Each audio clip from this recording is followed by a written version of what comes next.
ஆட்டே ஜியோ என்னடா பண்ணி வச்சிருக்க அப்படின்ற மாதிரி தான் இருக்கு. ஏன்னா ஜியோலையும் சரி, ஏர்டெல், வோடஃபோன் ஐடியா, பிஎஸ்என்எல் இவங்க எல்லா இதுலையுமே வந்து பார்த்தீங்கன்னா ட்ராய் சொன்ன மாதிரி வாய்ஸ் அண்ட் எஸ்எம்எஸ்க்கு தனியாக ஒரு பேக்ஸ் வந்து எடுத்துட்டு வந்தாங்க. அதில் பிரச்சனையே கிடையாது.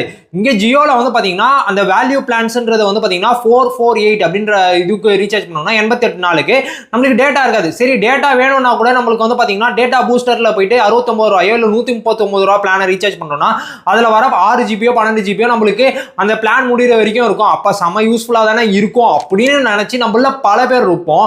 ஆனா நம்மளாலலாம் அந்த வேல்யூ பேக்ஸை ஆக்டிவேட் பண்ணிட்டோம் அப்படின்னா நம்மளால அந்த டேட்டா பூஸ்டரை ரீசார்ஜே பண்ண முடியாது.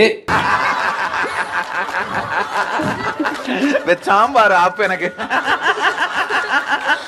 சரி, இதையும் தாண்டி எனக்கு டேட்டா தான் யூஸ் பண்ணும் அப்படின்னு நினைச்சோன்னா டேட்டா பேக்ஸ்ன்னு சொல்லிட்டு இருக்கு பார்த்தீங்களா. எல்லாத்துக்கும் வேலிடிட்டி போட்டு இருக்கு. 1 நாள் 2 நாள் அப்புறமா 30 நாள் அந்த மாதிரிலாம் இருக்கு. அதெல்லாம் ரொம்ப காஸ்ட்லியாகவும் இருக்கு. அதை தான் நம்ம போட்டு யூஸ் பண்ணணுமா. ஜியோ அவங்களோட எல்லா யூசர்ஸையும் டெய்லி நெட் இருக்க பேக்ஸ் ரீசார்ஜ் பண்ணணும் அப்படின்றதுக்காகவே இந்த விஷயத்தெல்லாம் பண்ணிட்டு இருக்காங்களோ அப்படின்ற மாதிரி தோணுது. இவனை பார்த்து ஏர்டெல், வோடஃபோன் ஐடியாவும் மாறிடணும்ன்ற ஒரு பயமாவும் இருக்கு. இதை பத்தி நீங்க நினைக்கிறீங்க? கீழே கமெண்ட்ஸ்ல சொல்லுங்க. நல்லா இருக்க மாட்டானா? நீ டிக்டாக் பண்ற நல்லா இருக்க மாட்டானா தம்பி? நல்லாவே இருக்க மாட்டான்.